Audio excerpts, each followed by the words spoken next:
It was me recognizing the fact that my mom passed away at 32 years old from cancer, and she didn't get a second chance. And here I was, 30. I was like, whoa, my mom was 2 years older than me, and she didn't get a second chance. What a schmuck I would be if I took for granted this opportunity. What's going on, y'all? Welcome back to the Shane Sam Show. Man, I love this show because I get to talk to my friends. I get to talk to amazing people. I get to learn so much. I get to learn more so I can earn more, so I can live more. And it is a special treat today because I got one of my brothers in the house today, Manny Vargas. What's going on, bro? Oh, man. You know, I was just talking with the guy who helps me out here, who's an amazing man, Scott, in this studio. And we were saying the Shane Sam's Show. And dude, if I don't slow that down, I checked my words and I started having a mouthful. I was like, dude, I was like, I got to say that really slow. Otherwise I will. So my other podcast, you know, the Flip Lifestyle podcast, that's our flagship brand, of course. Right. But like that show, like, you know, I've done over, I think I'm getting close to like 1,100 episodes of that podcast or something. And that one is definitely always been, you know, it's me as the expert. It's me as the, you know, the guy. And I'm getting the stories of our amazing members in our community and talking about the cool things they're doing. But it always ends up being like them asking me questions and me serving them and me coaching them and me doing things like that. So the audience gets to learn. And when I started this show, I was like, I want another podcast that I don't care how big it gets. I just want to be able to, whatever I need to learn or whoever I need to connect with or reconnect with, I can just have them on. We can hang out for an hour and we can both just like learn and grow together. You know what I'm saying? Yeah. And we had played around with some different names for it. And I was just like, this is stupid. It's the Shane Sam Show. And my team begged me for a month before we launched the first episode to not call it that because nobody could say it. Like it was going to be called the Shane Sam's Podcast, which was easier to say. Absolutely. But I was like, guys, we're putting this on YouTube too. We're putting it everywhere else. Let's make it a show. And everybody was like griping and moaning. I was like, nah, we're going with it. Tongue twister. We're going to do the tongue twister, man. Well, brother, you hit the nail with the hammer with the alliteration. That's right. Triple S, baby. 3 S's back to back to back. I'm not going to lie. I'm a pro wrestling fan. And one of my favorite wrestlers is Triple H, Hunter Hearst Helmsley. So I was like, I need a triple S is what I need like in my life, dude. You know what I'm saying? I got to jump in. Are we going down the wrestling path right at the get-go here, man? Every time, man. I should always start this show with who's your favorite professional wrestler when you were a kid? Do you remember? It was definitely Stone Cold Steve Austin and The Rock, man. There's no doubt about it, right? And I remember this very vividly when they would come out here. This was between, I think, like 6th and 8th grade for me here in Vegas. And I lived right by the airport, and they would come to the Thomas and Mack, which is on UNLV's campus, and they would have their big events there. I was fortunate enough to go to an event once, and dude, it was like me at a concert when I'm, 12, 13 years old, and then I was in the nightclub, forecasting the future for me, those party days where the big DJs were there. It was like, dude, it was that type of an experience for me, just watching people jump off ropes and kick each other's asses. Dude. I remember when I became addicted to professional wrestling. So I got to explain. I don't know if I've ever explained this on my podcast. I talk about wrestling, and in my other studio, I've got like championship belts hanging on the wall. Yeah. Like I've got the $1 Million Man, the WWE title. When I got some money, I started collecting wrestling belts I couldn't afford before. You know what I'm saying? Oh yeah. And I remember I was like, I was probably 7 or 8 years old. And my brother, he's about 9 years older than me. And he said, hey, Shane, you want to come watch some TV with me? We're going to watch professional wrestling. And I was like, this is my big brother. Of course I wanted to go sit and watch something with him, right? And I saw Ric Flair versus Ricky the Dragon Steamboat. And they were in some armory or something. And it was on TBS. And I watched these, and I didn't know, that it was scripted back then, of course. Yeah. Right. And they beat each other bloody for an hour, and they fought to a time limit draw. And I was like, what happens now? And he laughed, and my brother goes, you got to tune in next week to see. Oh, he loved it. And I've never stopped ever since then, man. I've always loved it. And this is knowing what I know now about sales and marketing and showmanship and speaking and all those things. I really believe that professional wrestling is our highest form of capitalism and art, all mixed into one. Because if you want to learn about marketing, you need to study how professional wrestling markets their events. And if you want to talk about storytelling, you need like there's literally a story going on right now between two wrestlers. It's Cody Rhodes, who is the son of the American Dream, Dusty Rhodes, and Roman Reigns, who is the son of some Samoan wrestler like from the 80s, right? And they are doing callbacks to things that we saw 30 years ago to deepen the. I mean, this is a storyline that has literally been playing out for 30 years on television, and you're just so invested in it, man. And then if you want to see sales, look at the merch tables, look at their online store. Like, I swear half of everything I know I learned by watching wrestling, and that's why I've been able to be successful, dude. It's just unbelievable, man. Well, it's fascinating. You develop an affinity for an art and a level of entertainment in wrestling that makes that sale very easy and natural, and not a, our worlds. You've and me have both spent a lot of time in the high ticket world and selling events. It's a different type of a sale, right? It is. The path to get there is a lot different. But you made a mention there about a callback in what the story is that those wrestlers are doing right now. And funny how my mind works. But the first thing that I thought of was the fans of Top Gun that were original watchers of the movie. I believe it was 86 or 87, right? Was the original one that came out. And then I rented it from my VHS store, baby. I remember the first time I ever Danger Zone came on, and I was hooked. Yeah, right. Great film, crushed it. I don't even remember when I watched the first one, but over time, and then with seeing Maverick, I went back and studied it because I was so blown away by how well Maverick performed and what just the story was and the overall essence of the movie, and how it tied back to what your point with the previous movie, and how they integrated the people from the first movie and the story of Goose and his son. And it's like, dude, it brings you into another place where you can take you to another world. Art. Yeah, exactly. Yeah, man. So to your idea of that whole story being developed to today, it's that type of stuff that really captivates people at a high level that makes you want more. Yeah, man. You've seen me speak, and like, when I started my speaking career about 4 years ago, the question that I always got was because I was immediately able to move a crowd, right? And like immediately able to do it. And I'm telling you, man, it's because I've watched professional wrestling as a craft, and professional wrestling is, 300-pound dudes in their underwear beating the crap out of each other and fake punching and all these stories and drama and talking shit and all this stuff, right? But like, honestly, like I think the reason I was able to speak so well to so many people so fast is because at its core, professional wrestling is being able to read the crowd and guide their emotions into a spot. I was talking to a buddy of mine who's a speaker this morning, and I'm speaking down in Alabama this Saturday, and I'm going to I was telling him an Alabama joke. So the joke is, a guy from Tennessee, Georgia, Alabama, and Auburn start climbing a mountain, and they're arguing about who's the bigger fan of their program. And the Tennessee guy says, well, how about this? I'm doing this for the Volunteers. And he jumps off the mountain, sacrifices himself for his team. And the Georgia guy, not to be outdone, says, this is for the Bulldogs. And he jumps off the mountain right behind the Tennessee guy. And the Alabama fan, not to be outdone, because they'll do anything to win, says, I'm doing this for Alabama. Roll Tide.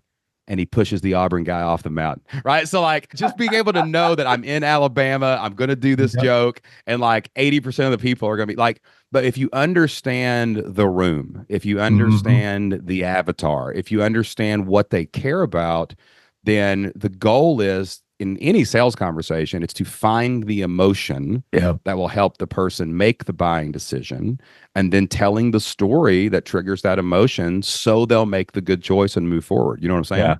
Yeah. You're one of the best I've ever seen at that, man. I mean, I truly say that from my heart, where there wasn't a roller coaster of different sentiments that were coming to life in, a 45-minute hour. And then I spent 2 days with you, and you were just doing it throughout the whole day, right? The whole 2 days.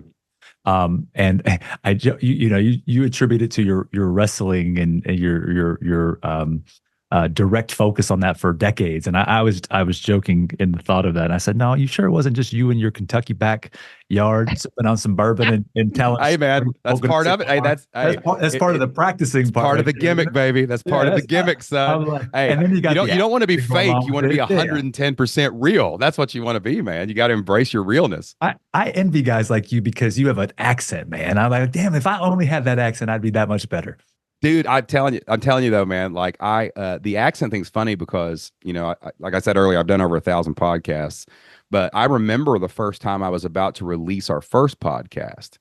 And I literally, thought my greatest weakness was going to be this accent, because if you've got a guy from Southeast Kentucky, we've got stereotypes, we've got all this stuff. And Joss and I were so scared to release that episode. But what I learned was, if you will just dig into who you are and what you really are, and you let that shine through, our accent became a trust bonus. Like as soon as people heard us being authentic and real and not trying to cover it up, they were good. And I think that's what you were so good at. Like, so for background information for everybody listening at home, Manny and I have ran the roads together for the last 2 or 3 years, and we were doing seminars, and I was speaking in front of the room. Manny was just crushing back sales in the back of the room for me. He was doing the one-on-one conversations. And, even early on, you go to some of these seminars and people were wearing suits and all this other stuff. And I was like, dude, Manny, just be the guy from Vegas. You're cool as hell. Like, you got a good look. Like, just wear our own clothes. Like, and I think that realness is why we were able to do things that nobody anticipated we were able to do. We literally created a seminar company from scratch and became very, very like successful at it. So let's talk about your background a little bit, man. Like, just give me the nutshell, like where you're from, where you grew up, and kind of like, how you got into sales. Maybe let's just start there. Yeah, man. I mean, I could spend hours with you telling you the fun stuff about Vegas. Obviously, as you said there, I realized over time how powerful the breaking the ice of me being from Las Vegas and me having a rich history of, number one, being born in Las Vegas, number two, growing up in Las Vegas, number three, still living in Las Vegas. And there is an immediate, if I ever, and I lead with this on purpose now, somehow people will find out I'm from Vegas and immediately they're like, well, let me say about my Vegas story. And he's like, immediately, right? Everybody wants to share their story. And, it's, I've been fortunate enough to have that story behind me that brings people immediately into having a conversation, right? So I guess that was a gift that I was presented. That well, you grew up in a bucket list destination. Yeah, that's dude, fascinating, man. That's insane. Like, so when I just said a few minutes ago, I think maybe we started recording or did. No, when I was telling my wrestling story, I was born, a mile and a half off the strip in a small hospital that's no longer there. And then immediately went to live with dad, mom, grandma. And the house that I remember growing up in, as far as my memory serves me, was right next to the airport. So the airport actually bought our house from us, from my grandmother, in 2002 because they were going to build a new Terminal 3. So now where Terminal 3 sits at the airport, that main road right there was where I lived, literally. Wow. So it doesn't even exist anymore because the government came in and said, you have no choice, get out, here's your check. And so we actually moved over to another side of town. And so when I say that I would walk out of my house when I was a kid growing up and I would look to the right, I would see all the tip tops of the hotels. And then in front of me was the airport. And if I looked to the left, it was like sort of where the planes would be coming in. So I would hear them and feel them and hear the roar of the thunders of the engines going and coming every day. And so Vegas is literally in your veins, man, like injected since birth. Dude. It's in my blood, man. And I have such a pride with that, Shane. It's insane how I joked recently. We've been meeting a lot of people that have been moving to Vegas recently. Katie's been meeting some great people out and about, and they've just come here from some other place. And there was a time, maybe 2 years ago, where I was in a conversation. It's funny because I remember exactly where we were. I was out in downtown Summerlin, Las Vegas, driving. And I don't remember exactly the context of how the conversation was going, but I think I had talked to somebody recently and I was sharing this with Katie, and I was telling them that I had asked them, are you from Vegas? And they're like, yeah, I'm a native. Um, and they proceeded to say something after I asked them, said, well, how long have you lived here? And they said, like 6 or 7 years. And I didn't react this way to the person that I was speaking with. Oh, that's great. And then I'm telling Katie this story. And I said, damn it, these people, they move out here for 6 or 7 years and they start calling themselves natives. I said, that is not a Vegas native. You are not a Vegas native if you've not been born and raised here. Like I get all fired up, dude, because that's amazing. I'm born and raised out here 38 years, right? And so when somebody says they're a native, I'm like, I give them one of these. I'm like, okay, shoo, get out of here. Wave them off, man. Yeah, that's amazing. Yeah. Prove it. Like Vegas is a blast, man. We've been out there. We had dinner with you and Katie one night, and like it's such a unique place. Like it's hard to even explain until you've actually been there. But like growing up, like even high school, college kind of age, like there's a lot of distraction there. There's a lot of vice there. I mean, we're all just living life. But like what was it like growing up in a place where literally anything's possible? It's a hub for sales and marketing, and it's kind of like it's like a city that is a pro wrestler. I mean, it's got its gimmick, it's got its thing. Like how do you stay on the path there without getting distracted? And if you get off, how do you get back on? Well, it's a phenomenal question. Let me see if I can piece this together properly. So one, the answer is I got off path, right? So I think we'll get there. Two is I didn't know what the levels of extremity would be with what could really go down in Vegas. And then for a period of my life, or full decade, I got into it. So then I realized what that was, but that was supported by, a very rough upbringing. So, growing up, you don't really, you're in Vegas, but when I'm 4, 5, 6, 10 years old, my family, you don't know the difference. You don't really know the difference. Yeah, it's just Vegas, right? I think unconsciously it had an impact on me that over time I would end up realizing the power of that. Like me going to the airport when I'm in middle school to work out, I really believe deep down inside of me that had an impact on me feeling this level of possibility, and that there's more that's available out there because it's this international destination and it's right here where everybody's coming and going. And you have these casinos that are fairy tales, and it's like this incredible thing even when I'm young. So I think unconsciously that had an impact on me. But families working in hotels when you're growing up and they're doing their thing, and in the kitchens, if that's where they're working, or in housekeeping or wherever they worked at different parts. But you don't think of it that way then. You're just being a kid. You're just enjoying yourself. I was playing sports as a young man out here, baseball. And then when I got into high school, believe it or not, Shane, early on, I wasn't really that distracted. I was pretty focused on playing baseball. That was my thing, right? So once I realized that I was decent at baseball and that I wanted to really go down a path of chasing that future, that's what I did. And so because of that, I was actually very reserved and focused on my baseball career. And it wasn't until I went away and got away from Vegas itself. Believe it or not, the funny part about this whole thing is almost a paradox in all of this, is contradictory to what it sounds like. I didn't really do anything bad in Vegas all the way up to high school. In high school, I was the guy that didn't want to drink because I was playing sports and being an athlete. And I think I had one beer at one homecoming prom or something like that, and to just test it. But I was like, if I drink or if I do something stupid, it's going to ruin my chances to play baseball. But funny enough, when I went away to play college baseball in San Francisco, dude, all hell broke loose. Like I turned into an absolute monster away from Vegas in San Francisco, and I couldn't stop drinking. And that's so fascinating. Oh, dude, it's unbelievable. I was there to play college baseball in San Francisco. And brother, I would miss my baseball games because the night before I blacked out and got too drunk to the point where I literally would not know where I was in San Francisco. I'd wake up on a beach somewhere and I'd realize that it was 4 p.m. the next day. And I realized that I had a game at 10 a.m. this morning and I had 20 missed calls. And I was like, oh shit. Yeah. And the thought, right? And so, dude, those were very common themes in my college time. Did the alcohol disrupt your baseball career? Did you have to stop? Oh yeah. Oh yeah. Well, it didn't stop. It just disrupted it. I just kept going. No, I mean, stop playing baseball. You had to knock you out of playing, or? Yeah. Well, I made more. I just got distracted, man. When I got away to college, I stopped enjoying the game. I I don't think I was that good anymore. And then I started partying. And so, like, clearly my priorities were off. And what was like a lifetime dream of mine and an identity that I had for so long just like disappeared. And then in my second year of playing college baseball in San Francisco, I pulled the plug on myself. I decided that, like, I hate saying it, but I quit.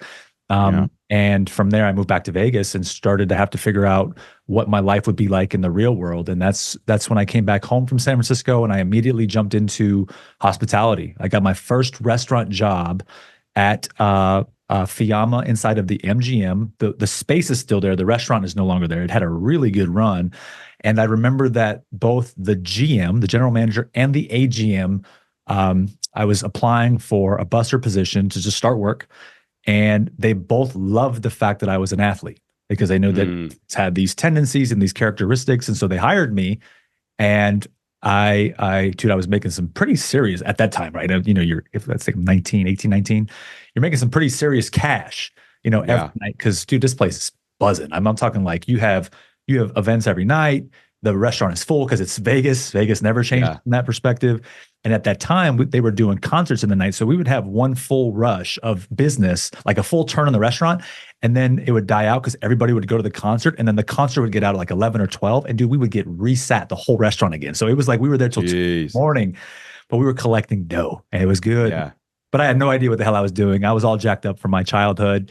And this is where I could talk for days on this stuff, dude. So please cut me off whenever you need to. No, but we're here to jam, bro. This will all make sense, people, when I get you to where we're going, because we're going to talk about sales and stuff and like how it went. So basically you get into the hospitality business and then you end up kind of being, I don't know what you would call it. You end up kind of being like a party planner or like a running celebrities around, and you start really getting into that next level of the Vegas scene, which kind of, I think, leads you to the Brad Lee stuff and the sales stuff and all that, right? So how'd you make the jump into that nightclub scene?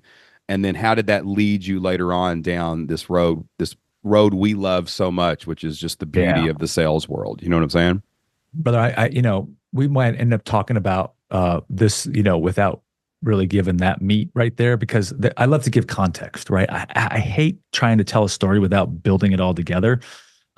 Let me go back to, early childhood so I can give a couple of the data points early so that people know. At a young age, couple things happened. One, I was in a really bad car accident where I have a scar on my face. So that just I was dead. Let's make it simple. Came back to life 3 days later. That will give you some severe PTSD. And when you go to the white space, you there's definitely destiny and there's other things wrapped in that. Two, I was often hooked up to hospital beds and respirators to help me with breathing. I had very severe asthma. So like my life was on the line. I had the trouble breathing. So that was the second thing that was very life altering for me. And then third, my mom was out of my life from the time I basically remember, from when I was like 4 or 5. And then she ended up passing away when I was 10 years old from cancer, right? So I didn't have a mom. Like I grew up with family around, and sure, they loved me, but I didn't have that motherly nurture, nature, none of that, right? So that really jacked me up, that I would discover down the road.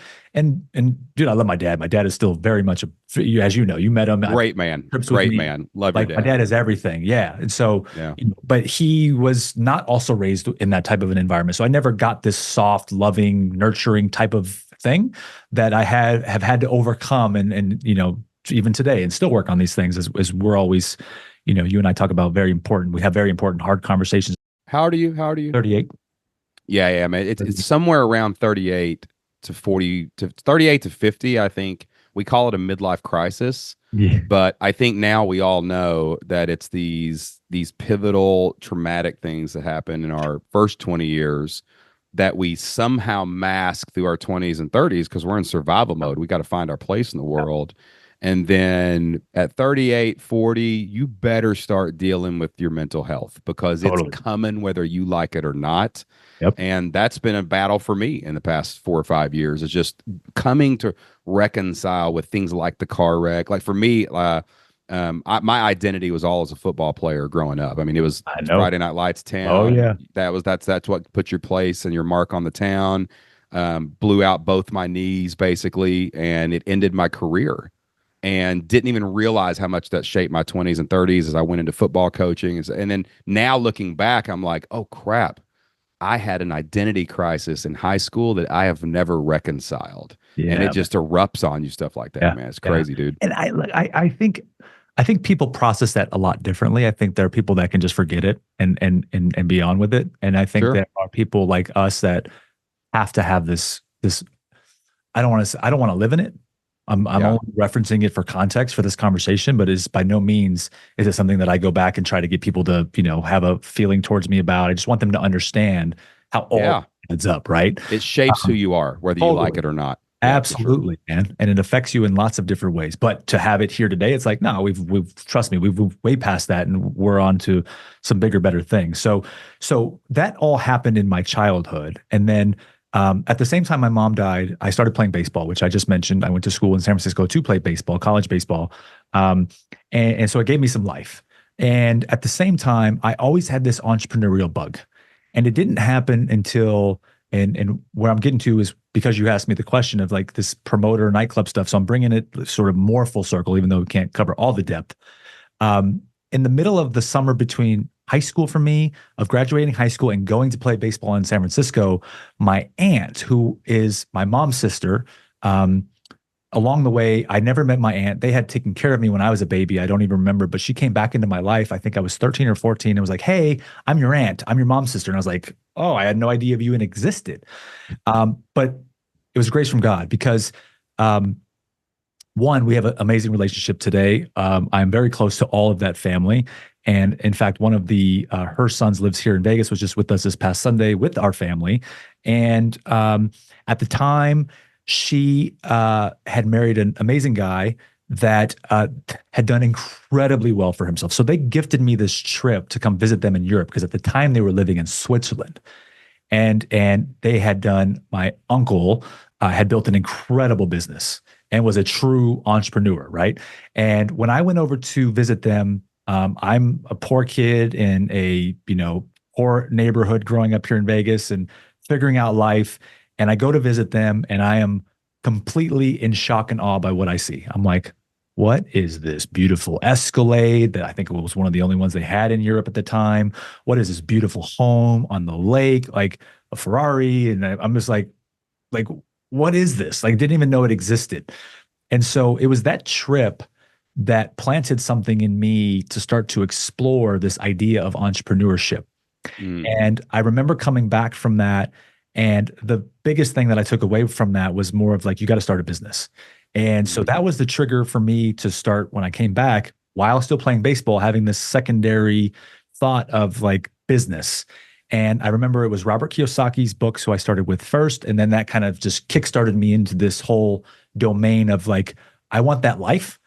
And how to get that life is by virtue of some business, according to what I'm calculating and collecting here. And when I got back to Vegas, after baseball ended, that was that identity crisis. So I started focusing on how do I create a business? And dude, I just started turning over the soil of the earth. I'm a 19, 20-year-old kid. I have no idea what the hell I'm doing. So the only thing I knew was restaurants.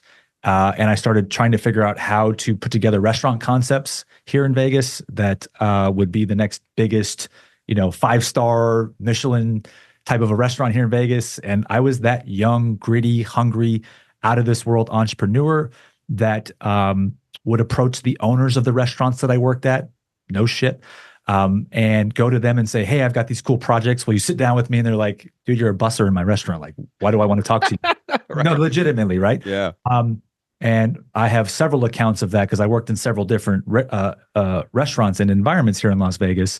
I would also, Shane, I would go sit down at the time. The Win was obviously still is arguably where a lot of the quote unquote, and how I looked at it back then, high rollers or wealthier people would stay. And so I would go sit at the bar at the Win and I'd have no money and I would be ordering a dollar iced tea. And I would look at the guy and I'm like, man, he looks wealthy. So let me start a conversation to see if I can stir something up. And dude, this was the name of the game for me for a couple of years there while I was working in restaurants, to figure out how to get my projects out there, how to raise money and start something that, as part of all of that, they opened up a nightclub at that time, which was going to be on the back of what was at the time Tryst nightclub. It was a very popular nightclub that previously before that was called the Bet. It was like the hottest thing at the time. There was Tao and Tryst. And then Tryst management group, along with Victor Dre, obviously Steve Wynn and all of the higher ups there, were going to open this brand new concept called Excess. And a buddy of mine at the time, best friend at the time, was like, "Hey, brother, I'm going to apply for this. I think we should try it." And I'm like, "Dude, like, there's probably," and at the time I learned the whole world was applying, literally. The whole world wanted to work at this mega nightclub. And after the fact, Shane, I went through like 7 interviews, dude, with all the different, I mean, I was the guy that didn't know anybody that had the in route, that came from one of the other nightclubs that management was coming over. So they brought their people over that were like, "Hey, take this guy." My buddy and I think we're probably 2 or 3 of the only, I think at the time they hired 40 to 50 of us bussers that got the job at XS as bussers, dude. And dude, I'm gonna tell you right now, man, wow, that was a huge turning point for me because I was working restaurants, bussing, running tables, variety of different restaurants around the city. And part of my mindset and my madness was, okay, I'll take the nightclub job because I can work Friday, Saturday, Sunday, and I can have the middle of the week to work on whatever business stuff I'm working on, right? So as it would turn out, I got really lucky in that pursuit and I got the job. And dude, that was right when, before all the mega nightclubs hit, I think Marquee had just recently opened. And dude, we were in the spotlight. We had every major DJ signing on with us. And we were the catalyst point right there of this new formed EDM rush. And so when we started in the nightclub, the booth for the DJ was built into the walls of the back and nobody even knew there was a DJ there. They were just dancing on the dance floor. And then a year later, there was this tiny little box on the dance floor. And then a year later, it got a little bit bigger. And I'm maybe exaggerating on the years. Maybe it was like 7 or 8 months because, dude, by the time I left 3-4 years later, it was a stages, lasers, all sorts. Yeah. It was like Tiesto is on the main stage. Lasers are shooting out at you. The back of the building is like, they've got pyro shooting out. You're like, what the? And so I witnessed this whole thing. And Shane, while I was doing that, part of my strategy was I knew everybody that was coming into that nightclub that was spending 5, 10, 15, 20, $100,000 on a table, athletes, celebrities, all these people, I was promoting myself. I was promoting my businesses. I was like, "Hey man," and I was always able to communicate. And I really do give credit to me working in Vegas and having and being forced to connect and communicate with people from all over the world in restaurants and what became the nightclubs, that I was able to become more worldly and have a better communication and conversation style. And as a result, I would befriend the guy that owned the $100 million company in LA. And I would be this hungry, crazy little guy that was bussing tables. And they're like, "Yeah, okay." So much so, Shane, that I got suspended a few different times by management because management would hear from one of their clients that was in there that was really wealthy that there's this guy out there that's pitching his projects, his businesses. Yeah. And it got back to them and they pulled me in the office and like, "Hey, bro, like, you can't calm down. Calm down, dude. Yeah. Hey, man, if you're not going to promote yourself, who's going to do it? You know what I'm saying? I mean, you got to play the game, though. You really do have to play the game. And you were learning the game as you played. Basically. Yeah, I didn't care, man. I had no fear. I was going for it, man. I was going for it. Like I had my model in my mind about how that would work out. And that's what I was there to do. And look, I was willing to take that chance. And I actually did never get fired. I was actually the one that ended up leaving on my own terms after that. So that was the path to get into the nightclubs. To answer your question, you see, I came all the way back to your question. Bro.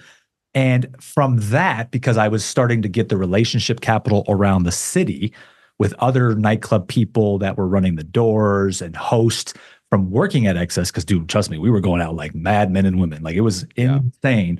I would meet people at the club and then people started to realize that I worked in the club that I had already had relationships with. And so that started a tsunami of now people that are coming to Vegas. And because I started to have, just like anything else, man, like expertise, right, in Vegas, people would start sending people to me. And then over the years, after the fact, I would start eventually end up doing my own hosting and taking people out. while I was doing some other stuff as well. But in the middle of that, So hosting, yeah, what's that look like? Like basically you have these networks, people are coming to Vegas, they want to enjoy the city, they don't know everything that there is to do. So correct. you start like hosting these people that you've been meeting. You start guiding them around the city. You start taking them out, partying with them and showing them like the Yep. best of the best places based on the experience they want to curate, right? Yep. Yep. Yeah. So I'll simplify it for you. It was get them their drugs and take them out to the best party. Straight up. Right, exactly. Yeah. Straight. Yeah. They That they, was they it, didn't right? want they wanted the shortcut to the best possible Vegas commercial experience, right? Yep. And Yeah. so what happened is they wanted somebody that they could trust. Now, when I first started, I was working for the company. I was working at the Encore, right? So that was my place of employment. So I was working a lot of the time and I could still help people get set up. But after I left that several years later, and then went off to start my own restaurants, which that's a whole different story, and opened those up in my mid 20s while I was still working at the nightclub. I left the nightclub to stay focused on the restaurants that I opened up. And then I lost all of that because, again, what I haven't even told you is that in the middle of all this, the alcohol, the gambling, and the drugs and chasing the women exponentially increased. And I got very, very, very attached to all of those things. So that became my life.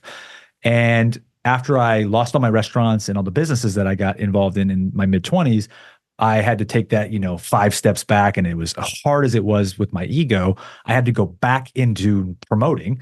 And I had my middle school best friend, still love him to death, John Pannon. Shout out to you, my man. You're the man. Brought me into his world, and I was able to get back on my feet again, start promoting. And then at that point, I would start taking people out on my own independently. So I still Yeah. had the relationships. And so what they would do is I would get great deals with some of the clubs or hosts just by, like, if I knew John Smith at Encore Beach Club, I would say, hey, man, I got a group for you tonight. I'm going to put them on your list. They're your client.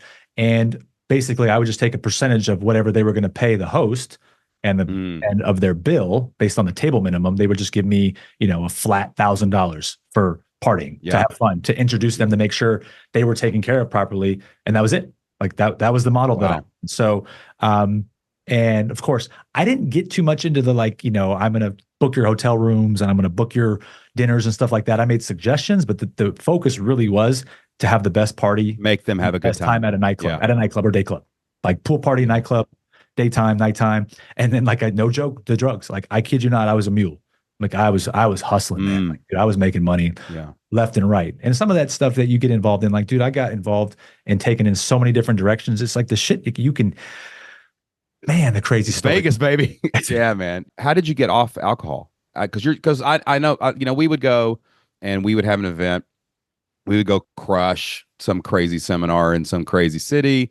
It was my tradition, being a guy from Kentucky, to buy a round of old fashions for good events, and we would all go just chill out. Or if we had a terrible event, to buy a round of old fashions so we could drown out. But you would never touch it. You would never. Yeah, you did here and there. Yeah, but like, how did you get off the alcohol and stuff? Did you just finally realize it was destroying your life and you needed to kind of step back from that, dude? Or dude, you're talking what about happened there? Yeah, a decade's worth of Vegas. Like, let's just look at that, right? So, like, just imagine a decade's worth of Vegas. I came back from college. I got into the restaurant hospitality. I started getting involved in the drinking. And 2-3 years later, it became the drugs. The gambling was sort of happening at the same time the drinking was starting to escalate. And there's a lot of loss, man. Like, I mean, what's in there is a lot of the blackout nights, a lot of the messed up relationships, a lot of the pain of gambling all your money away from the night before and having, like, negative thousands of dollars in your bank account. Like, dude, there is a lot of suffering in that Yeah.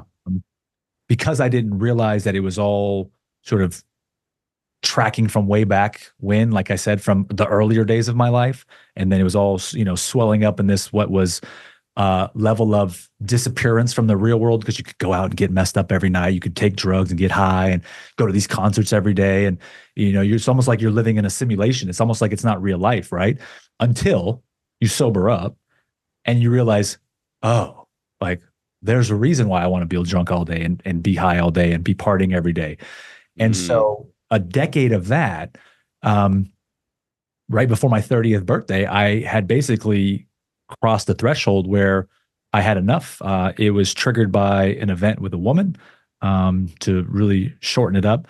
Had met a girl from the UK that I really enjoyed liking. She flew back out here from the UK. We were dating. We went on a great trip to Southern California, and I had managed myself pretty well on that trip. And then we came back and we had some friends in town. I had some friends in town, very wealthy guys that have built some incredible businesses. And we went out to Tao that night.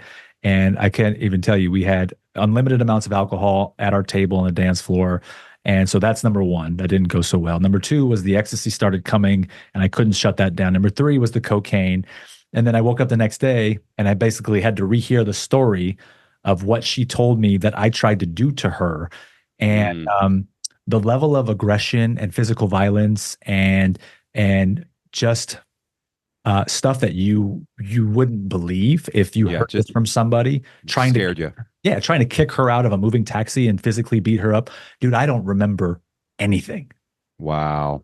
And I can say too, like, as a soul brother of yours, like, we've always, like, the day we met, the first time we met at that first event that we met at, like, we've always clicked. We've always just clicked. Like, you are the goodest of good men. You have an amazing wife, kids, like, those things make you not you. And you know what I'm saying? And this just opened it up that, oh my gosh, I don't want to be that guy anymore, basically. Exactly. Yeah, why? Because you've realized how much you've lost. And at some point you have to just count them in and say, dude, I'm sick of this life. I'm so sick of this, man. There's nowhere I'm going because, dude, in the middle of all this, remember, I have aspirations. Like, I'm hungry. I want to build. I'm a destined guy. I've got something, man. Like, I raised investor money in the middle of all of this in my 20s to start and open up 3 restaurants. Like, I was a business owner in the middle of all this.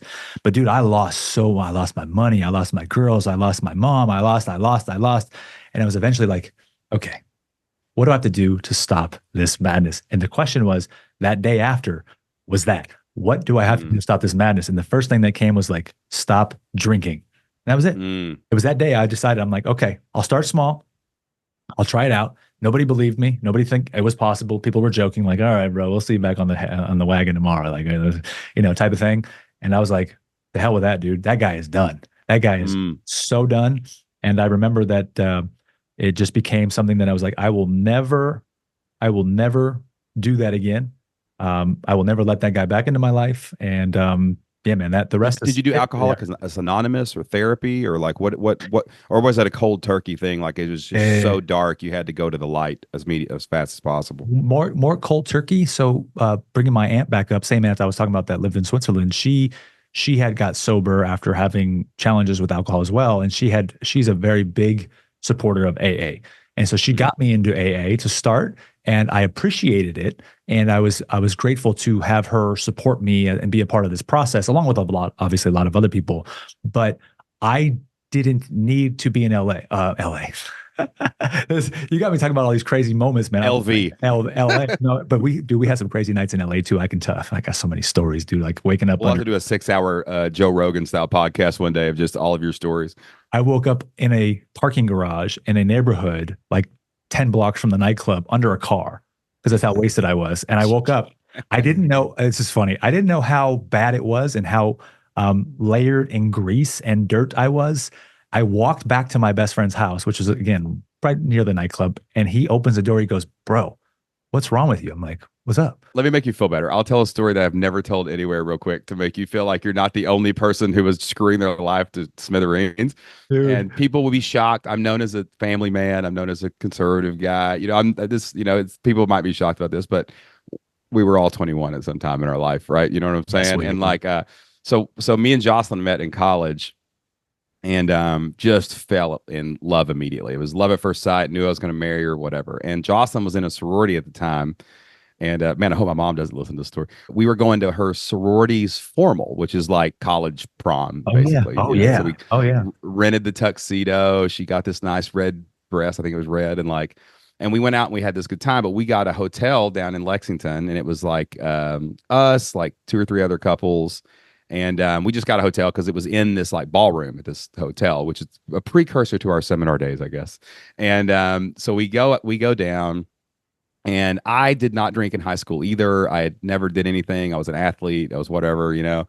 And like so I had gotten into drinking a little bit, just experimenting. And I was definitely a binge drinker. I never drank every day, but like we'd go out on the weekends and just get blackout drunk in college. You can't stop. Once you stop, you can't stop. What we did. That's right. And we were sitting up in this room and we drank like a whole thing of tequila and we drank like a whole thing of Fireball and like it's just stupidity, just young, dumb, not knowing what you're doing, period. So I got blasted and we were downstairs and we were dancing on this club and and I remember just looking, I remember this part. I don't remember much about the night, but I do remember this part. I remember looking at Jocelyn and thinking like, I have found the absolute love of my life. Now I had met Jocelyn off the heels of breaking up with my high school sweetheart who I'd been with for years, right? Her name was Kelly. And I remember looking at Jocelyn and feeling the most love I had ever felt for anything ever. And we were slow dancing to this beautiful song. And I like took her hands in my face and I was going to give her a kiss, but I wanted to tell her that I loved her. I just told her I loved her for the first time, like a week before this. You know what I'm saying? Yeah. And man, I looked her, we were both staring in each other's eyes, longingly, lovingly, young love. And I looked at her and I said, I love you, Kelly. I said the wrong, and I went, no, I meant Jocelyn, right? So, oh my God, this turned it like, she was like, get out of here. This is stupid. Man. This is dumb, whatever. And I was just wasted. And so these guys that we were with, she was like, take him up to the room. I don't want to see him anymore. I'm going to dance and have fun and get away from him. So these guys take me up to the hotel room. We were downtown at the Hyatt in Lexington and my key wouldn't work. I couldn't get my key to like open the door. And I started getting belligerent. I started getting crazy. I started punching the door. So of course they call the police. Oh yeah. So the police come up, they try to, and I basically get into a fight with 3 police officers in the middle of the hall. They beat the ever loving hell out of me. Right. And they take me to jail because I'm wasted. They took me to the hospital first, had my stomach pumped, took me to jail. So I wake up the next, now this is after the fact. I find this out. I don't remember any of this part. Of course. So I get up in the morning, I wake up in my dorm room and I feel like I've been beat to death. And I'm like, how did I get back to the dorm? And I was like, where's Joss? Like, I didn't know where I was, but I was like, I guess we had a good time. I don't know how we ended up back here, but whatever, you know? So I go to the bathroom and then I walk back into the sink and I look up.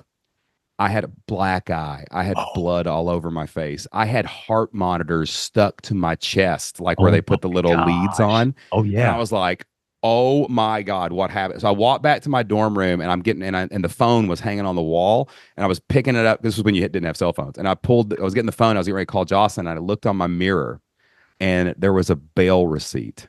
Oh and my gosh. Jocelyn had written on it, thanks for a wonderful evening. She had to, she came and bailed me out of freaking. That was my come to Jesus moment with like alcohol is probably not the best path for my life, but it was so like the only thing left of my tuxedo was I was still wearing the pants and they were ripped all the way down. The rest of it had been lost in along the way, and I knew Jocelyn loved me, man, because we somehow we got through like that moment, and we worked it all out, but like.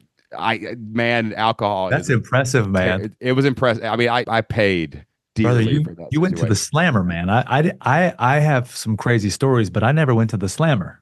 Oh yeah, but I don't remember being there. I don't remember being there. Like I got the bail receipt, man. I had the bail receipt, man. Like I had to go to court and like get. I did community service shelving books in the science or math library in the basement of one of the places. I did like 3 months of community service and had to get it expunged from my record. And then my dad, they apparently on my address on my license was my home address, so they sent him all the stuff, and he found out about it. And it was bad, man. It was, I learned a little quicker, I think, than you did. Yeah. I learned a little faster. I'll say. Yeah. I was rolling up. I turned it around real fast. So yeah, man. Yeah, good for you. You were much wiser than I was at that earlier. No, I think I was just more scared of my old man. He was like it was that he was I was afraid he was gonna pull me out of Kentucky and pull me back home to go to like community college or something after that, man. But it was it's we can laugh about it now, and it's I often think about, we got kids, right? So, yours are older than mine. It's foolish for us to think that they're not going to go out there and do stupid shit, right? I mean, Yeah, for sure. we can For lead sure. You them, we got can to. guide them, we can put principle and value into them as much as we can. We can create standards and govern our family culture, but they're going to do silly stuff, and it's like we've been there, we know that. Um, the thing that has to be clear here is that some people aren't as fortunate, right? Mm, And I say that mm, from some people do the same stuff we do. And it was that night that they decided to get in their car and drive drunk and they crashed their car into somebody, killed somebody, or even themselves, right? yeah, And so it's so important to realize that, wow, yes, we live to tell about it, that others weren't as fortunate. And that, dude, let 100%. me tell you something, man. When I got sober, when I made the decision to get sober because of this event that I just told you about, one of the things that I realized in my discovery after that was the fact that I was I was a chosen one. I was Mm, spared. And all those nights, and I'm talking hundreds of them, dude. I'm talking about like it's almost like too many to believe.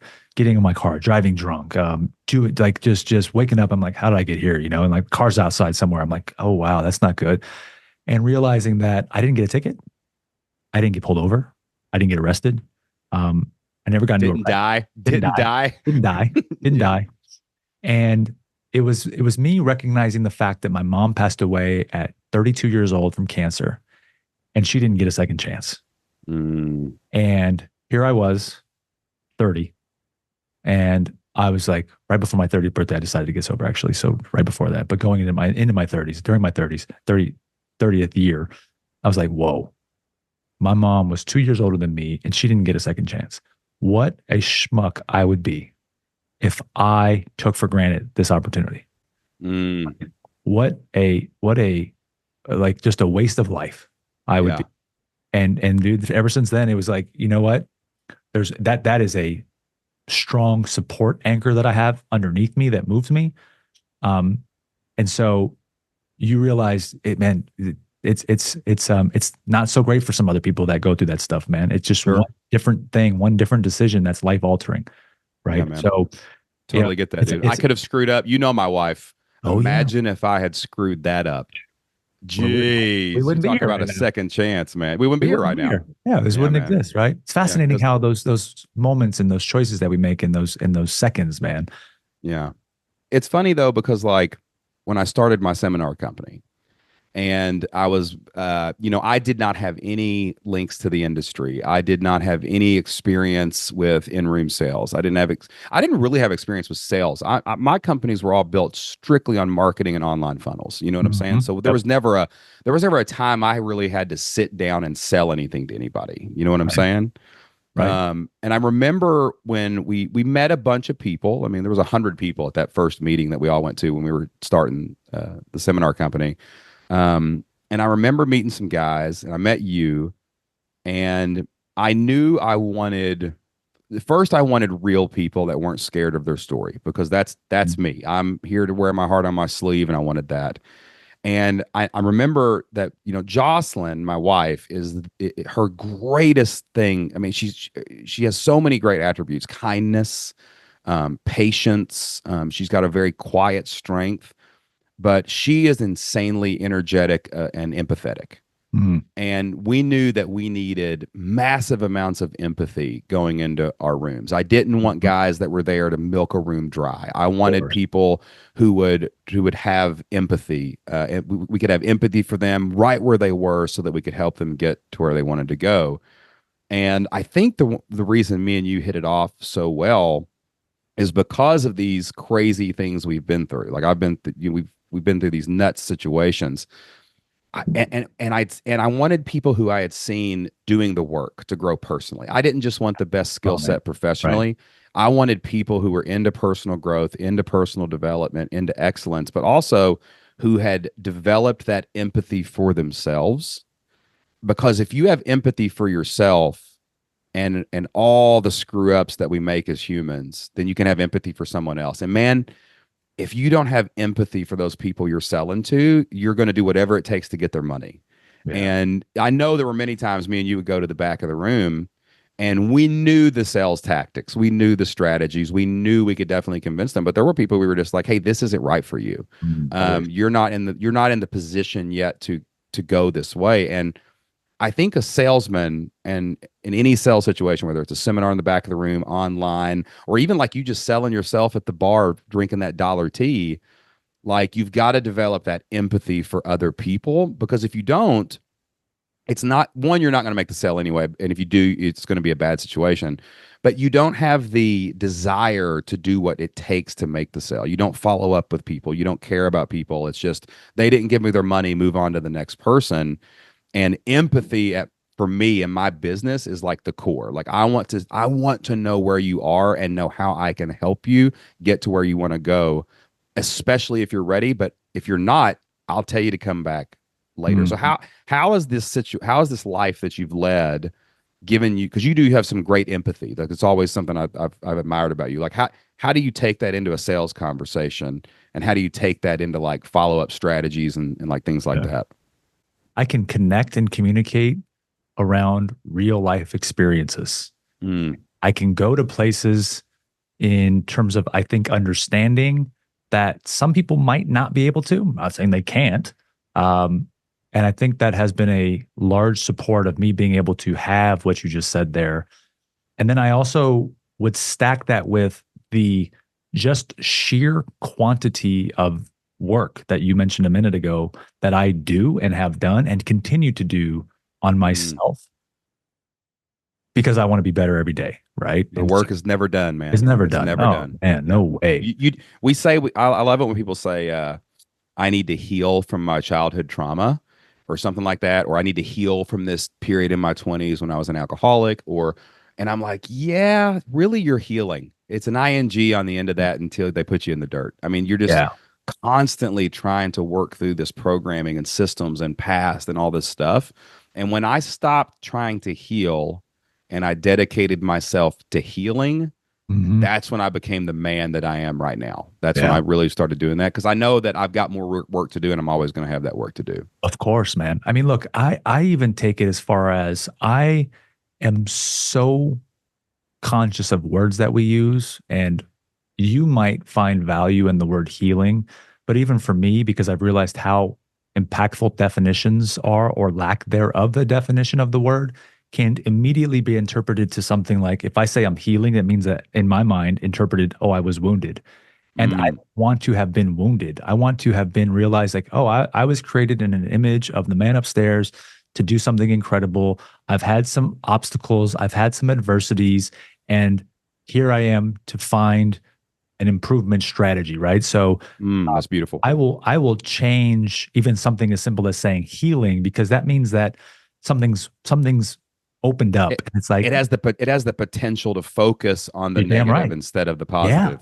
Yeah. So something subtle like that, man. I mean, I get as granular as that when it comes to stuff like that, to make sure that even as we raise Lincoln now, that, you know, we're not relaying those types of messages, because really it's an association with the meaning, right, in these words. And when you've come through a life of, you know, X experience, you're going to have a combination of tons of different meanings that not in most cases aren't supporting you, man. So you can make yourself a victim of your past really, really fast if you're not careful to focus on being the redeemer and hero of your story. You can really make it if you focus on the negative. Dude, I'm learning here, bro. I'm gonna adopt some of that a little bit. In nanoseconds, man. I mean, in nanoseconds. And to echo what you said a second ago about sort of the sort of the whatever I've come into. As you see it, I see it as just a naturalness to me. There's nature, and then there's nurture, right? So nature, I came into this world pure. Nurture happened to me, conditioning happened to me, life kicked me in the you know what, right? Great. So then a combination of different conditioning patterns influenced how I ended up becoming. And so then you stack those two things with what then becomes a decade of communicating, like I said, and connecting with people in Vegas, though there was a lot of that was the actual work of doing that. And you're just by nature, because of the sheer volume of conversations you're having, you're leveraging your nurture, your nature, your conditioning, and then this new action you're taking every day. And then eventually you realize like, oh, okay, maybe I should take this skill set a little bit more formally. And maybe from a professional level, I can now approach it with a level of proficiency based on the work that I do to get proficient at it. I end up stacking these combinations of elements that make me who I am to do this thing as well as you think I do and as good as I know that I am, type of thing. And so, it's an evolution there, right? And I think that I love that word, evolution. Evolving as humans is something that, like, we were big into personal growth. We were big into healing. We were actually at an event. We were at a mastermind, and we were really trying to wrap our brain about like what flipped lifestyle does, because we've never just considered ourselves an entrepreneur brand. It's always been, we chose lifestyle very purposefully to make sure it was holistic and all encompassing. And she said that just probably in the last 6 months, she's like, really what we do is we help people evolve as humans. But the easy one is entrepreneur. Everyone can wrap their head around. You can start a website. You can get 100 people to pay you $50, make 60 grand a year. Now you're working for yourself. You can evolve and get better at sales and marketing and all these things.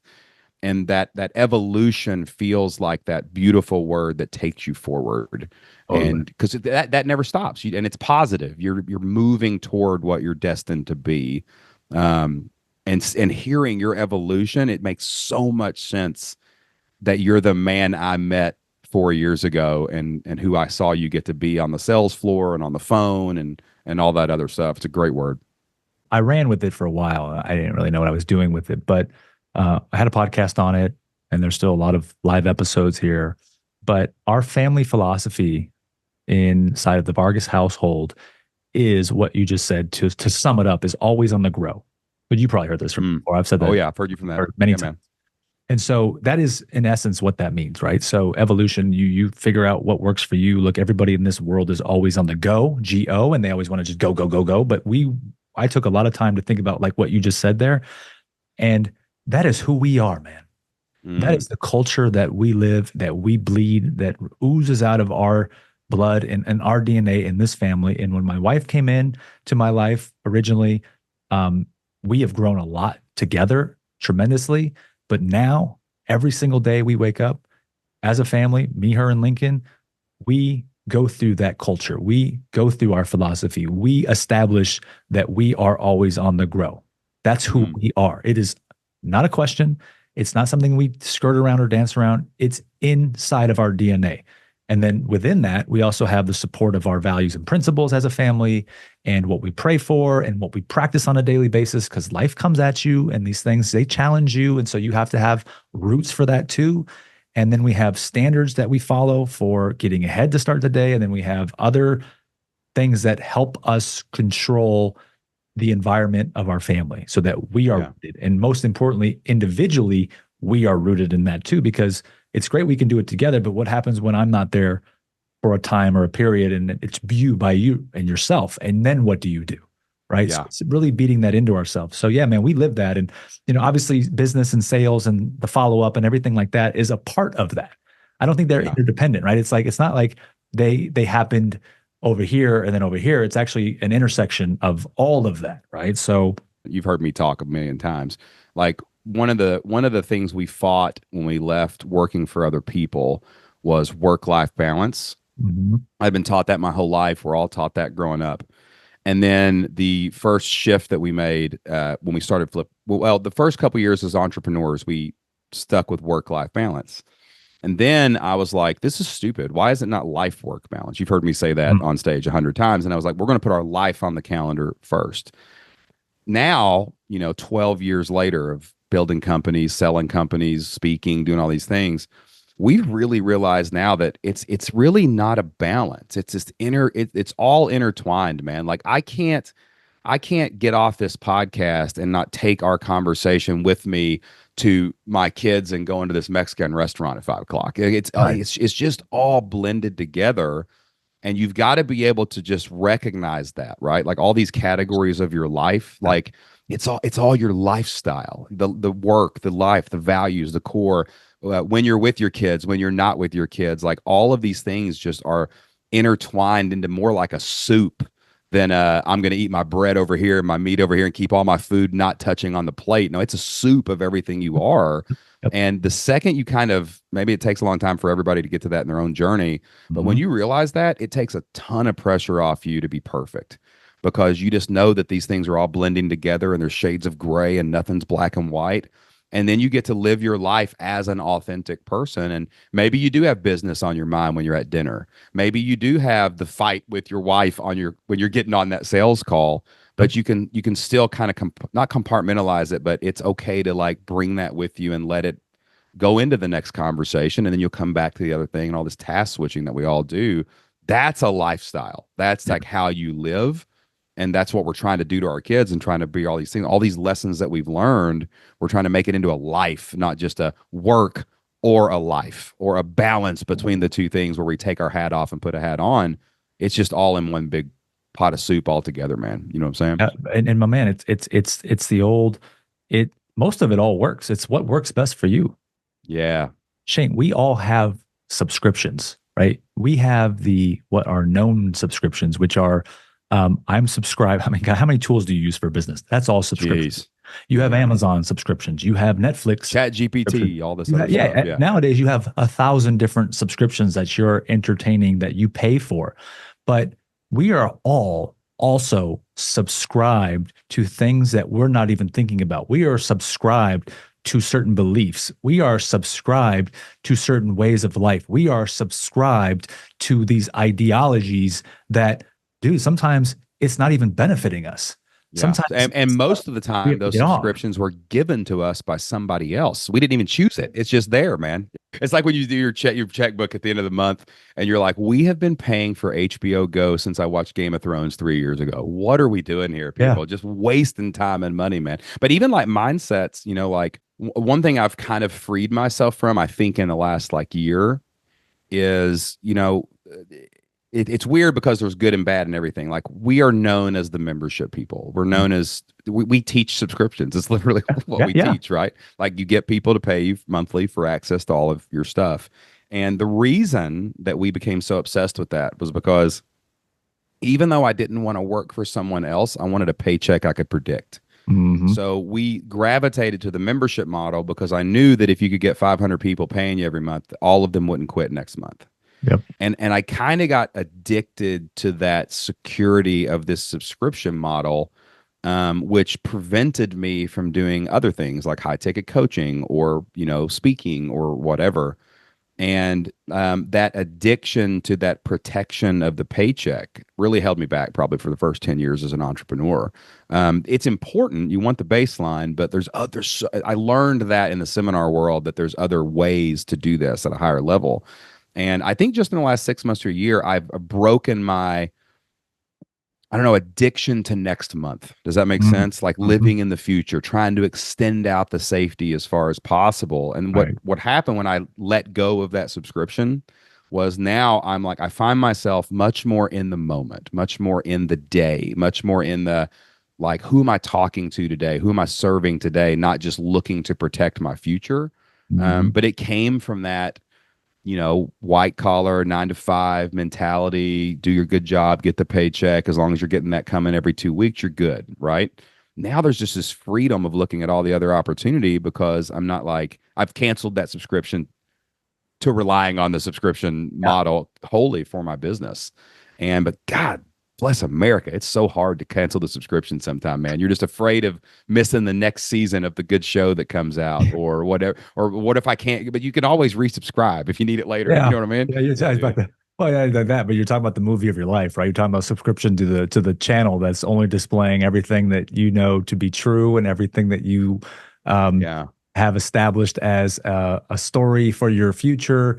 And even if it's a story that's not serving you, you're still subscribed because maybe it's made you get this far, and, you know, the brain is crazy and tries to trick you. And you can get in all these different things there about why those subscriptions are worth it or not worth it. But yeah, man, I mean, I wonder if everyone that's listening right now would I've never heard anyone say that, dude. That is genius. That you're subscribed to things that you really don't need anymore. And we all can relate to that because we know the Netflix conundrum of I've had Netflix for 2 months and I haven't watched it any. Like if you just wrote down like 3 things that you were subscribed to that you knew, you feel it in your bones. You don't go ask for advice. You don't go ask anybody. You just say, these are 3 things that are not serving me. Maybe it's a business partnership. Maybe it's a religious dogma from a church that taught you something that was really harmful when they were trying to do good, or maybe it's even just a pattern of I wake up too late every day, or so, just if you could unsubscribe from those 3 things, what fills the gap? It's like if you get rid of Netflix, HBO Go, and something else, and you've got an hour and a half of your day back, you've opened up so you can put what you actually want like in that time if you just unsubscribe from these like old beliefs that you have. You know what I mean?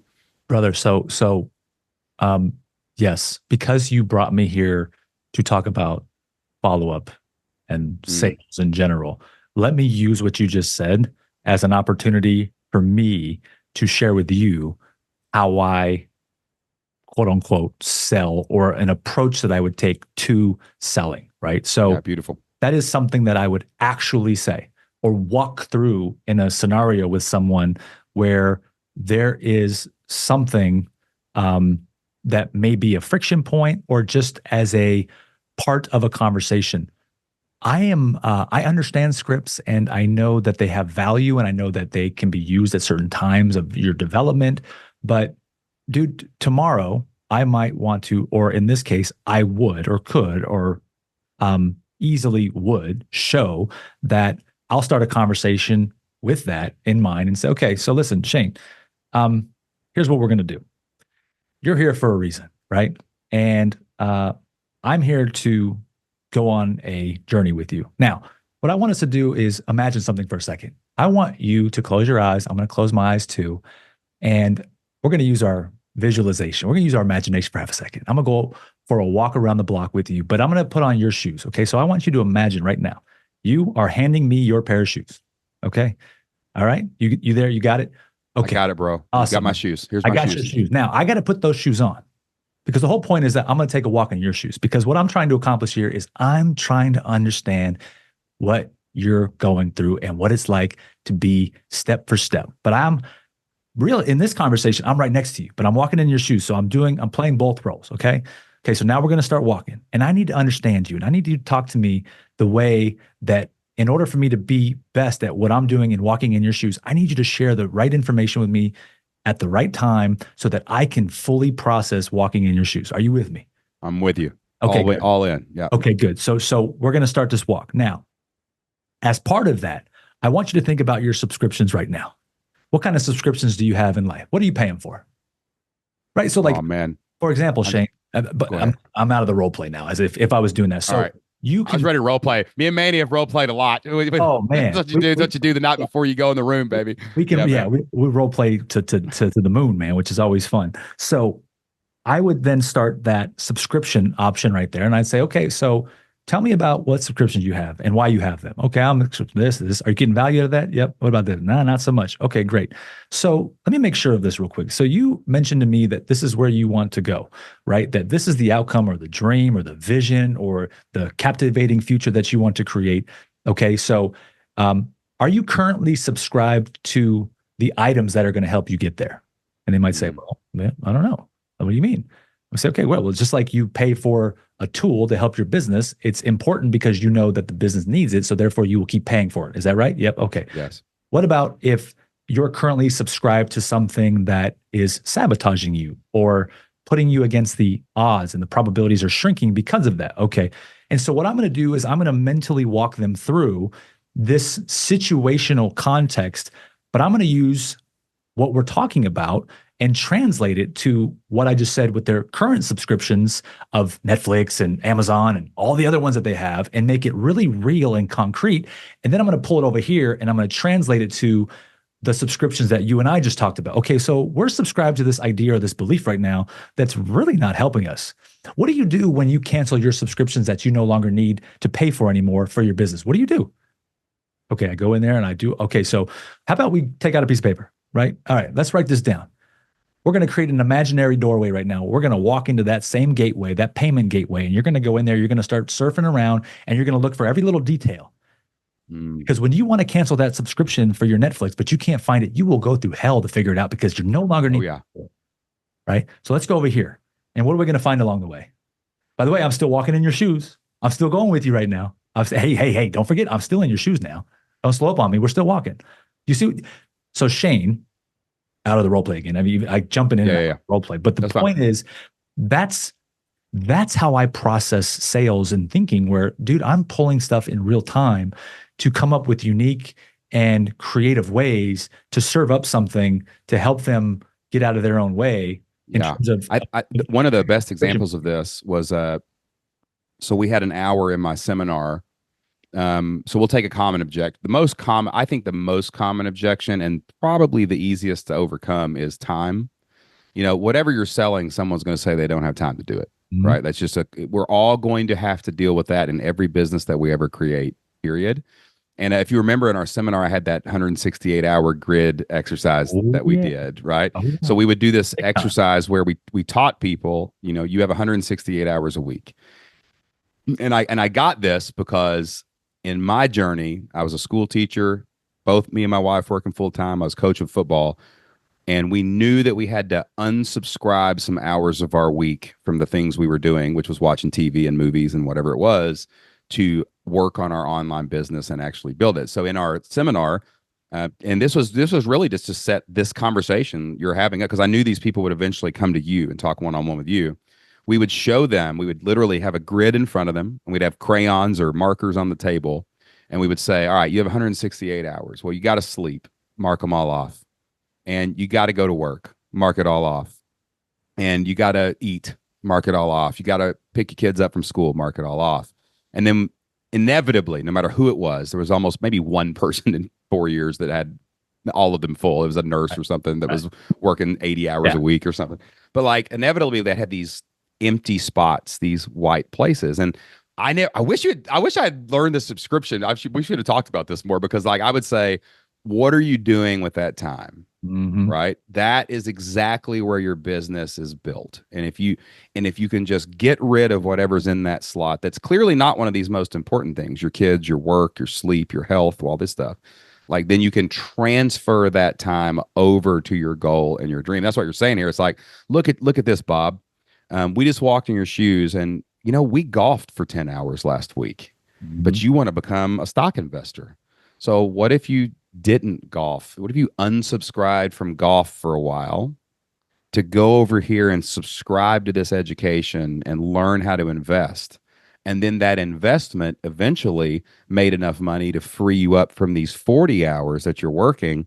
And now you get to go golf 40 hours to trade for the 10. So that's what you're saying. It's just this subscription, unsubscription, like get rid of the things that aren't working or serving. Or even if they are good, maybe they're good things, but this other thing could be great. And now you can subscribe to the greatness instead of the good. Yeah. And, context matters a lot. And so I, as you heard me earlier, I love to give context, because it's otherwise it's somebody trying to piece together and they start making stuff up. And I found myself really exploring to understand things in the past. So let me comment again too. Like one of the things I learned, I tell you where I learned the most from you in our relationship and our friendship was when you were doing phone sales with me. And in the room is a weird environment because you've got X time and you're there 2 days and you're in and out kind of deal. But your follow-up game on the phone, you were so patient. Like I remember you texting me, or we would talk on the phone, and you'd just be like, love this person. It's probably going to take me a couple weeks, but I really feel like we made some headway in them seeing what was holding them back today. It wasn't about the sale. It was just about, wow, we found what was holding them back. And then you'd have another conversation. I talked to him about this. And then all of a sudden I'd look up, 3 weeks later, and you'd had all these conversations with this person, and I'd see a sale come through, and I'd be like, man, what happened there? And you're like, hey, we just had to figure out what got them to the close. It wasn't about just getting their credit card on that first 15 minutes or something like that. Yeah.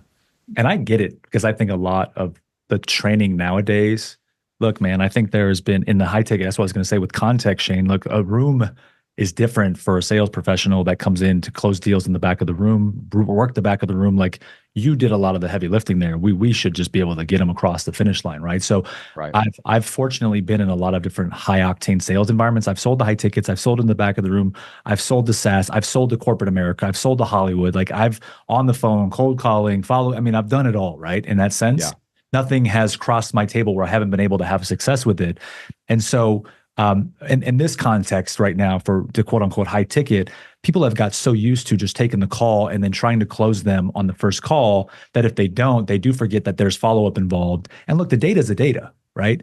It's 80% of the sales are made after the fifth attempt, right? So it's like, what, like it's the data. I'm not here. Look, do I want to get the one call close? Yes. If I can get it, of course. And they come, they're there. Of course they come. Yeah, but dude, if the data is the data, and again, that's why I say context, like high ticket might be different than a traditional business to business environment. And so if that's the case, fine. But the point is if you're good enough and if you create, my mentality is when I'm talking with someone, I want to create an experience that they're having, right? Yeah. So it's like I'm taking them into my theme park when they're on this call, and they're gonna be like, well, that was different. Like, dude, that was impressive, right? So mentally, that's how I see it.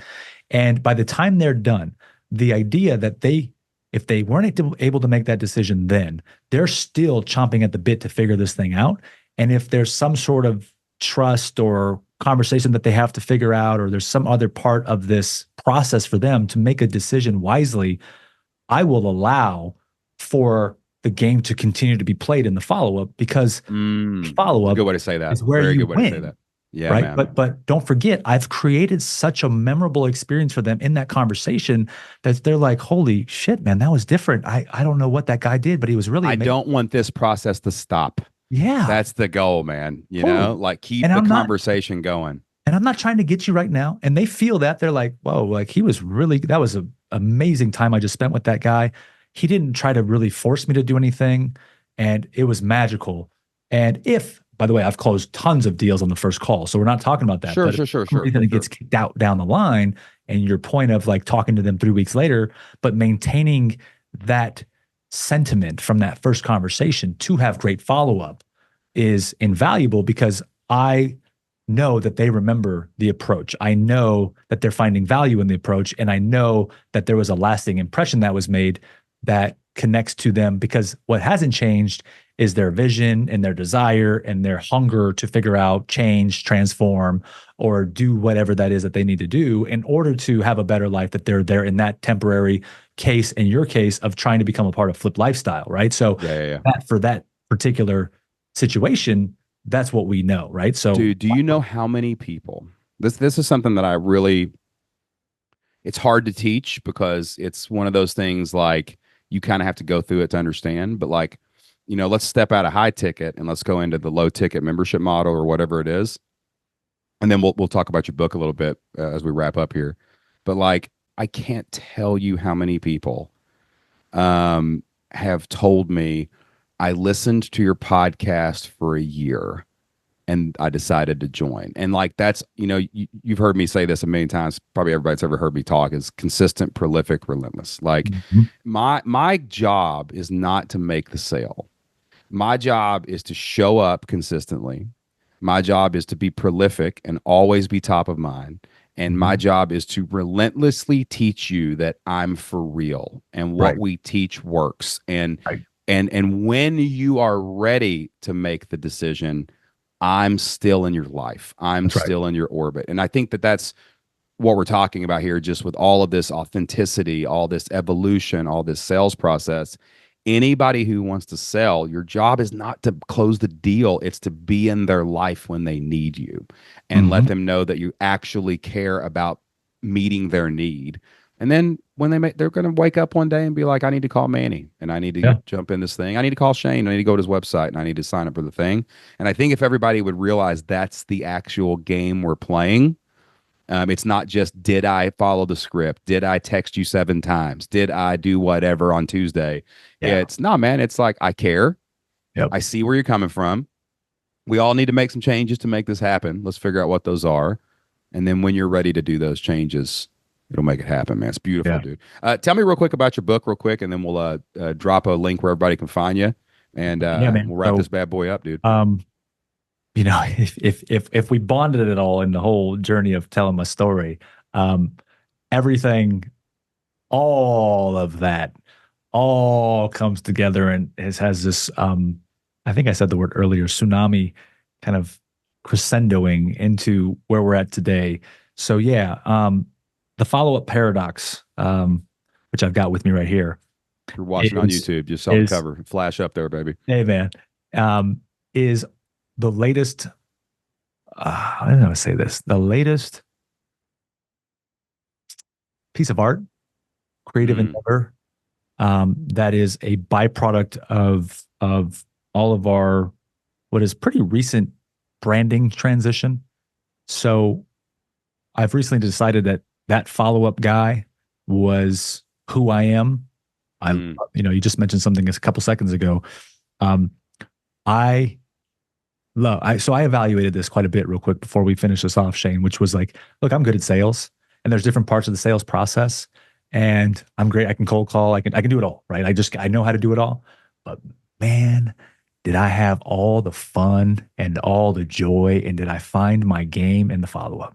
I just mm. right, and like, oh, I didn't know that for a long time, and so I was dancing around trying to do a bunch of different things, sales related, until I really cracked the code on myself. And I took the time, more of the always on the grow, the evolution, to understand like, oh, that's where I win. And Yeah. I will confidently stand in the ring with anybody and I will go down swinging and then probably end up getting your ass kicked as it relates to follow up because it's something I take pride in. So that being said, all of that led us to put together the book, The Follow Up Paradox: Why Less Contact Closes More Deals.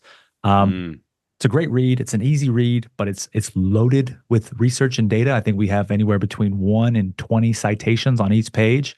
So it was very purposeful in that context. But what it is, it's really so like the word paradox is really in itself a contradiction, right? So why less contact equals, and or should I say closes more deals, is really about uh, the idea, the fallacy is that more is always better in sales, right? And don't get me wrong, you have to have volume, you have to do enough, you have to make your attempts, but it's not the case in what we have found with following up. So the book really encompasses the ways to go about that, to understand the psychology of how that works, tactics involved in that, and sort of the overarching theme, just so you have, it's really about spacing out your contacts. And in doing that, you realize that because the second level is making the touch points valuable. So you space them out, number one. Number two, you make them valuable when you do send them. And then number three, you hyper personalize them. So Mm. that's the trifecta and the combination of elements that if you do that well, you really become what I just shared with you in that follow-up process that I talked to you about a second ago, which is what I was doing. That's how you get people to go, oh, damn, I miss the guy. Like, hey, Right. Yeah. Yeah. can I get some more Yeah. of that guy? Yeah, Like, dude, you used to drive my ass insane because I would be I knew we had somebody on the hook, and oh, I would text you and I'd be like, dude, you're gonna close the deal today? It was Tuesday, right? Like, Shane, calm yeah, down, bro. They're gonna yeah, call me, yeah, and I would be like, all right, geez, man. And yeah, then yeah, by yeah. Friday, yeah, I'd get the text and be like, all right, man, we got They're another in. one that we're gonna get in here and change They're their life, baby. Let's do it, dude. they're So in, man. Yeah, yeah, yeah. man. And so, for a long time, Shane, I've been doing this for years, by the way. Like I was doing this for years. I just didn't know how to articulate it or really know until we You took were the doing it time. at the bar, baby, when you were buying Oh, the iced tea, so man. You were true. learning your So true. follow up game there, man. So true, man. So true. So true. So yeah, man. In summation, just to make it easy, there, the book's out. We've got a lot of great things happening around that book as well. So we're extremely happy with where we're at. And again, following up is a function of following through. And I don't think you'll be great at follow up until you learn how to follow through. And you can't follow through on yourself and make yourself better. Then you're going to have a hard time following up and following through as it relates to your profession. Amen. So Yeah, man. I that's got the that's what book. I can I say, got the man. book right over here on my bookshelf, baby. I got my Man, copy of the follow up paradox. Where can people find you online, Manny? everything's at that follow up guy. Yeah. That follow up at, guy at that dot follow-up com. guy. Yep. So if you really want resources, so if you're listening, the book, its physical copy is available on Amazon. So you're more than welcome to buy it there. By the way, I could care less if you do in the literal sense. The other option is we have a free sales follow-up roadmap, and that's available at thefollowupparadox.com.